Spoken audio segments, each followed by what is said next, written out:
And there's a fire that I won't slay. There's a fire burn the fire brigade. Help our souls tonight, we are losing this fight. Oh, help our souls tonight. Is no one on outside who's gonna help our souls tonight. 10주간 고대 근동의 역사와 구약이라는 제목으로 함께 공부를 하려고 합니다. 당나라 이석의 속박물지 혹은 또 10세기 말의 송나라 태평 광기에 보면은 청화전설이라고 있습니다. 우리가 잘 알고 있는 청개구리 이야기죠. 청개구리가 엄마가 하는 말들을 다 거꾸로 하다 보니까 어느 날 엄마가 죽었잖아요. 그래서 유언이 나를 개울에 묻어달라고 했어요. 그러니까 이 개구리가 이번만큼은 엄마 말을 지켜야 한다 해서 개울에 묻으려고 했고, 주변 사람들은 그게 아니야, 지금까지 네가 했던 행동을 봤을 때 엄마의 진짜 의도는 말대로 하는 게 아니고 거꾸로 하는 거야, 그러니까 산에 묻어야 돼, 그렇게 하는 거예요. 이건 되게 중요한 건데, 성경을 보던 우리가 영화를 보던 어떤 작품을 보던, 그러니까 텍스트를 중요시 볼 거냐 아니면은 컨텍스트를 중요시 볼 거냐, 그거예요. 문자 그대로 보는 게 해석의 원칙이냐, 아니면 그 문자가 쓰여질 때 배경이라든가 상황 같은 것들을 감안해서 봐야 되느냐, 이거죠. 그러니까 항상 주로 보면은 보수적인 교회들은 성경을 그냥 문자 그대로 해석하는 경우가 많고, 그렇지 않은 곳은 그런 상황들을 좀 보면서 해석하는 경우가 많습니다. 우리가 지금 공부하려고 하는 거는 고대 근동의 역사는 한마디로 컨텍스트를 보는 거예요. 성경을 쓰여질 당시에 실제 고대 근동의 역사, 문화, 지리, 배경 같은 걸 보는 거죠. 율법에 보면은 잘못한 사람들을 처형할 때 돌로 쳐 죽이라는 말이 많이 나오거든요. 그런데 우리가 머릿속에 있는 사막은 앞에 보이는 이 아라비아 사막이란 말이에요. 사막에는 돌이 없잖아요. 돌로 쳐 죽일 수가 없어요. 그런데 실제로 모세가 걸었던 이 시내 광야는, 시내 사막은 다 돌덩어리잖아요. 모세가 말하는 그 율법에서 돌로 쳐 죽이라는 건 굉장히 그 사람들의 상황에서는 적당한 말인 거죠. 또 언어가 중요한데, 사무엘상 24장 3절에 보면은 사울이 다윗을 죽이기 위해서 막 쫓아다니다가 배가 아프니까 동굴에 들어가서 볼일을 보는 장면이에요. 개역 개정에 보니까 길가 양의 우리에 이른즉 굴이 있는지라, 사울이 어딜 뭐예요? 뒤를 보러 들어갔다고 해요. 뒤를 보러. 그런데 개역 개정 앞에 있던 개역 한글 있잖아요. 개역 한글을 보니까 사울이 뒤를 보러 들어간 게 아니고 그 발을 가리우러 들어갔다, 이렇게 이야기합니다. 그 발을 가리우러. 다른 데를 봤습니다. 공동번역 뒤를 보았다, 표준세번역 뒤를 보려고, 현대어 볼일을 보게 돼요. 영어를 봤어요. KJV, 킹 제임스 버전은 이제 권위 있는 도 오래된 거죠. 여기서 뭐라고 나옵니까? 커버 히스 피트잖아요. 발을 가리우기 위해서 간 거예요. 근데 현대어 성경 NIV를 보니까 릴리브 힘셀프예요. 편하게 하기 위해서 갔다는 거예요. 편하게. 그럼 도대체 이게 무슨 말일까? 근데 원문을 보면은, 원문은 커버 히스 피트가 맞아요. 원문에는 발을 가리우기 위해서 들어갔다가 맞는데, 그거는 히브리어에서 관용구예요. 볼일을 보러 갔다, 대변을 봤다, 그 관용구거든요. 그러니까 이 히브리 문법을 모르면, 히브리 관용구를 모르면은 이걸 문자적으로 사울이 발을 가리우러 들어갔어? 가 돼버리는 거죠. 그러면 이거를 번역할 때는 문제가 되는 겁니다. 그걸 번역할 때 어떻게 번역할 거예요?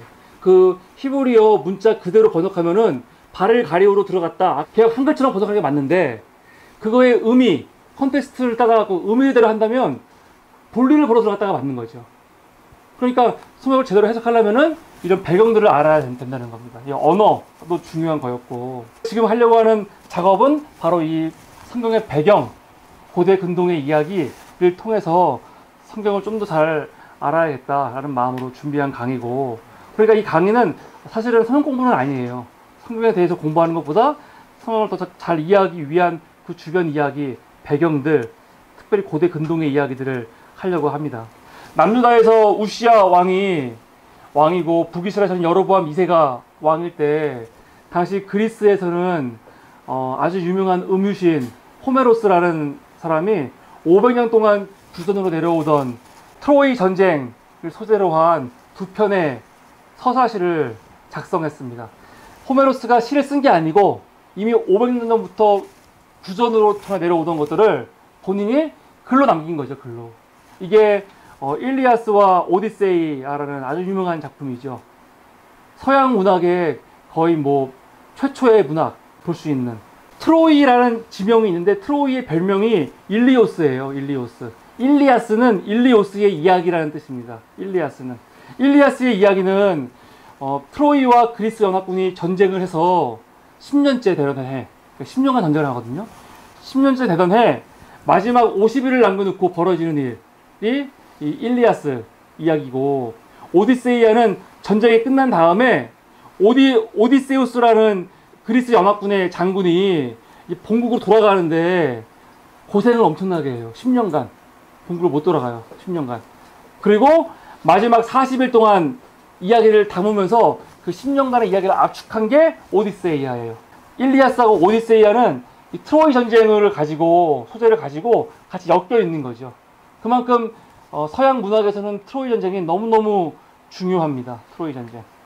트로이의 파리스라는 왕자가 그리스 스파르타 왕의 부인 헬레나와 함께 눈이 맞아가지고 그 여자와 함께 트로이를 도망간 거 아니에요. 그러니까 그리스가 연합군을 이끌고 전쟁을 일으킨 게 트로이 전쟁이죠. 그리스 신화에 보면은 이 바다의 여신 테티스와 테살리아 지방 푸티아의 왕이었던 펠레우스가 결혼을 해요. 신과 인간이 결혼을 하는 거죠. 성대하게 결혼을 하는데 그때 그 잔치에 모든 신들이 다 초청받습니다. 그런데 초청받지 못한 신이 한 명 있어요. 에리스라는 신입니다. 왜냐면 그 신이 불화의 여신이거든요. 결혼식 날 불화의 여신은 너무 안 어울리잖아요. 초청을 안 했어요. 뒤늦게 그걸 안 불화의 여신 에리스가 당연히 화가 났죠. 화가 나서 황금사과를 하나 준비합니다. 그러면서 글귀를 뭐라고 쓰냐면 가장 아름다운 여인께라고 하면서 그 사과를 이 결혼식 잔치가 벌어지고 있는 가운데 떨어놓고 가버려요. 근데 이 사과가 있는 자리에 3명의 중요한 여신이 있었습니다. 전쟁의 여신 아테네, 지혜의 여신이기도 하고, 그리고 제우스의 부인인 헤라 여신, 그리고 미의 여신인 아프로디테가 있단 말이에요. 이 앞에 그림에서 누가 누구 같아요? 딱 봤을 때. 신화 그림 보면 다 딱 누군지 알 수 있거든요. 우선 옷 벗고 있는 나체의 여인이 누굴까요? 미의 여신 아프로디테예요. 왜냐면 밑에 아이가 있잖아요. 이 아이가 에로스. 그러니까 아프로디테의 아들이 에로스거든요. 에로스가 큐피드죠. 큐피드. 로마로 가면 비너스고 아프로디테가. 그 위에 모자 쓰고 있는 여인. 이게 아테네 여신이죠. 아테네는 항상 모자 쓰고 있고 저렇게 창 들고 있고. 그 앞에 제우스 옆에 부인이 있잖아요. 그게 헤라 여신이고. 셋이서 막 싸우는 거예요. 이 사가 내 거라고. 가장 아름다운 여신께니까. 그런데 아무도 이거에 대해서 결정을 못해요. 왜냐면 이 여신 3명 다 굉장히 무서운 여신들이거든요. 한번 화나면은 그리스 신화에 보면은 자기하고 맞서는 사람들을 저주하는데 되게 무서워요. 그러니까 신들도 함부로 안 건드린다고요. 그러니까 누구 편을 들 수가 없는 상황이니까 제우스가 안 되겠다 해서 이 여인들을 자기의 전령신 헤르메스가 있어요. 네이버의 상징이죠. 헤르메스가. 그 헤르메스를 시켜갖고 이 여신들을 이대산으로 데려가요. 이대산은 제우스가 태어난 곳이거든요. 거기 갔더니 파리스라는 목동이 있었습니다. 파리스. 이 목동한테 시키는 거예요. 떠맡게 하는 거예요. 누가 제일 예뻐? 너가 정해. 이렇게. 결국 이것 때문에 트로이가 망하는 거죠. 왜냐면 이 파리스가 트로이의 왕자거든요. 트로이의 왕자. 물론 이때 파리스는 본인이 왕자인지 모릅니다. 왜냐면 태어났을 때 애가 어떤 운명이냐면 이 아이 때문에 트로이가 망할 거다라는 예언을 갖고 태어나요. 그러는 바람에 부모가 버리죠. 이대산에. 버렸는데 거기서 목동들이 데려다 키워가지고 이 건장한 천년이 된 거예요. 그때 새 여신들이 나타나갖고 누가 제일 예뻐? 물어보는 거죠. 그러니까 새 여신이 자기를 선택하면은 선물 하나씩 주기로 해요. 헤라 여신은 나를 선택하면 동방의 지배자가 되겠다. 동방의 지배자. 저 같으면 무조건 헤라. 아테네 여신은 전쟁만 하면 이해해주겠다. 아테네 여신. 아프로디테는 세상에서 현존하는 가장 아름다운 여인의 내 사랑을 얻게 해주겠다. 이걸 해요. 파리스가 뭐 목동 출신으로 권력의 맛을 압니까? 그냥 아름다운 여인을 얻겠다고 하죠. 그러니까 두 여신이 가만히 있지 않겠죠. 이러면서 이젠 파리스의 비극뿐만이 아니라 트로이 자체의 비극이 벌어지는 겁니다.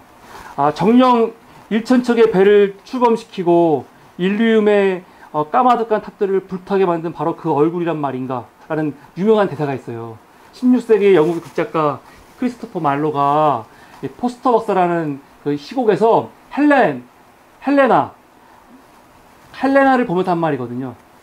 이제 이 파리스가 만나게 될 여인이 바로 스파르타의 여왕인 헬레나죠. 우여곡절 끝에 파리스는 다시 왕자가 돼요. 왕자가 돼서 트로이의 사신으로 스파르타에 갑니다. 가서 보니까 이 운명의 여인, 너무 아름다운 여인인 이 헬레나를 만난 거죠.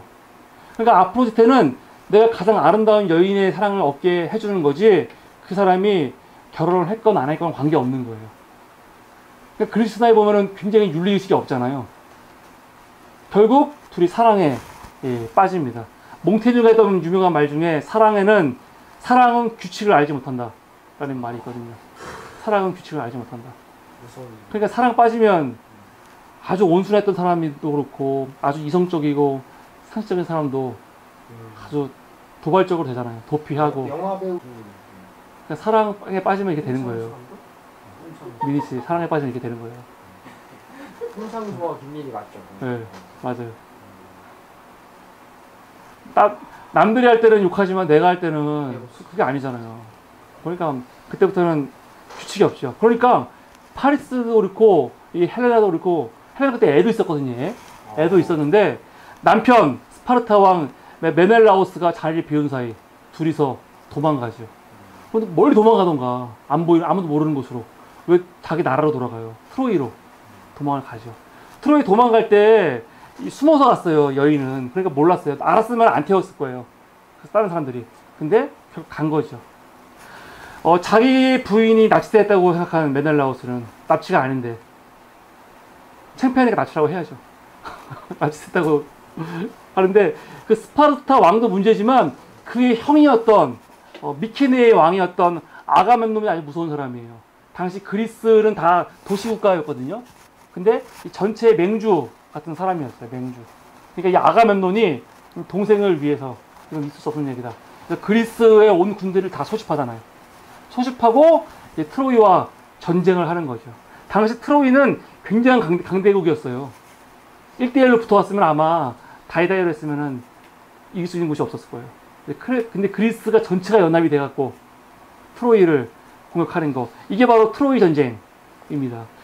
근데 실제로는 지중해 해상권을 두고 싸운 전쟁인데, 그 신화로 들어가면은 그 배후에 누가 있는 거예요? 신들이 있는 거예요, 신들이. 트로이 뒤에는 누가 있냐면 당연히 사과받은 아프로디테가 있고, 아프로디테의 매연남이 있어요. 전쟁의 신 아레스. 전쟁의 신이 있으니까. 그리고 아폴론이 있고요. 반면에 그리스에서는 그 사과받지 못한 아테네 여신, 그리고 헤라 여신이 있고, 그리고 바다의 신 포세이돈이 있습니다. 포세이돈. 이 이야기가 시간이 지나면서 이런 식으로 신화가 덧입혀지면서 사람들한테 그 시로 읽혀진 거죠. 역사 이야기가 신화가 되어버린 거예요. 역사 이야기가. 역사가 신화가 되었다는 게 뭘 의미할까?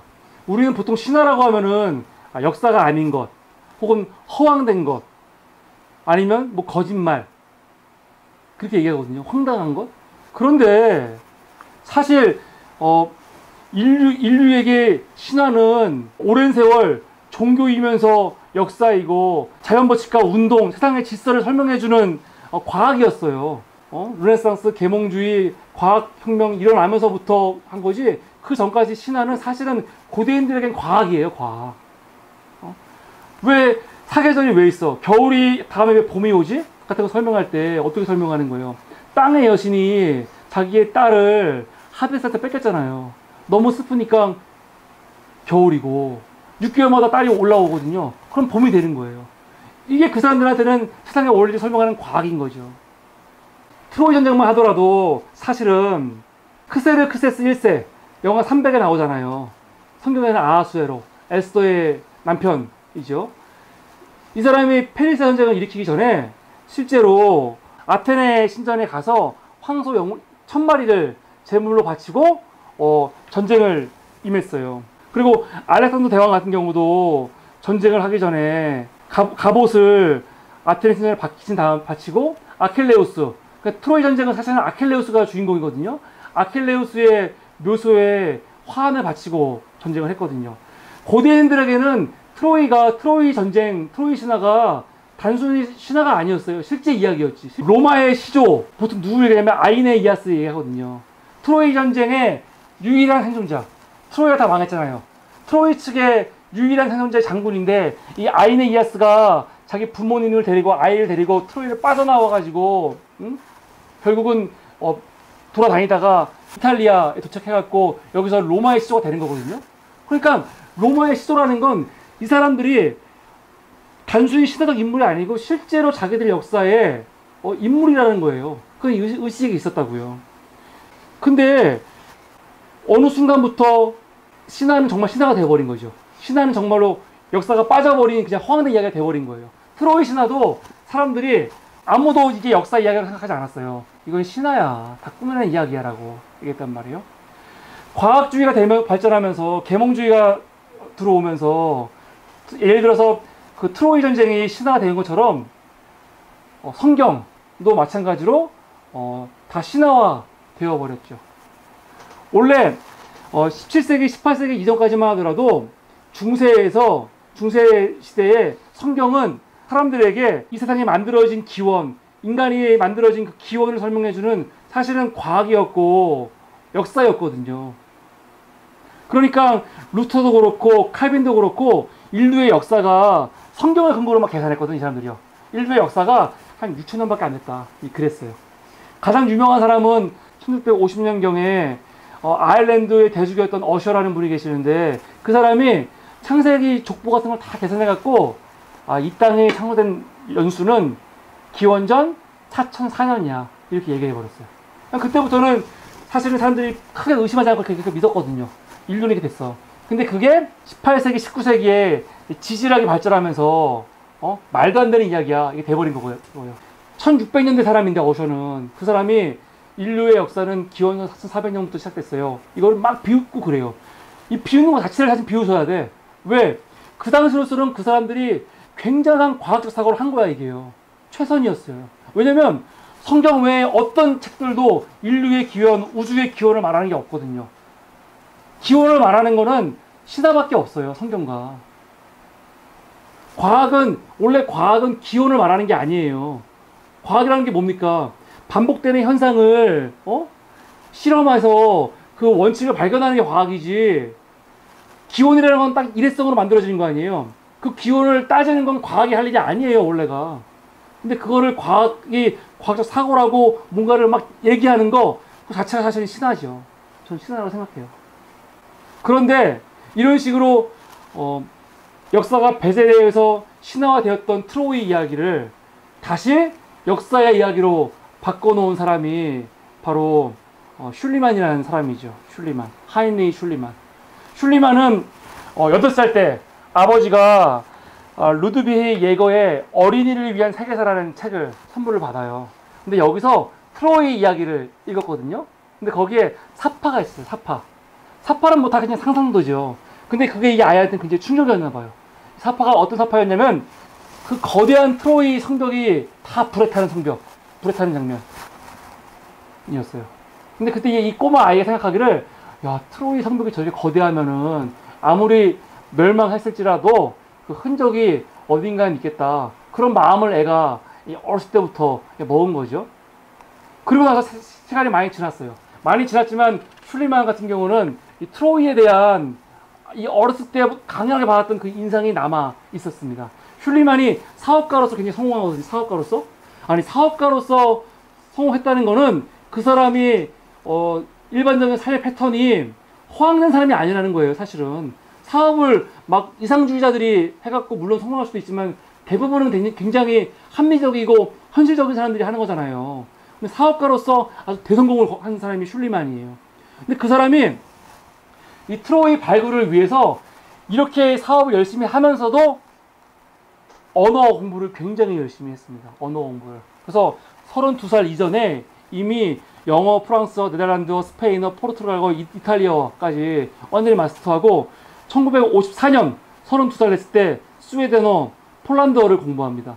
그리고 2년 후인 34살 때 그리스어를 공부해서 3개월 만에 그 호메로스의 난해한 시들, 일리아스라든가 아니면 오디세이아 다 그리스어잖아요. 이거를 원문으로 이제 완벽하게 읽기 시작하죠. 그리고 나서 10년 후인 1866년 자기의 사업을 다 정리를 해요. 돈은 충분히 벌었으니까. 이 돈 가지고 뭐 하겠다는 거예요? 트로이 발굴하겠다는 거예요, 발굴. 그때가 44살이에요.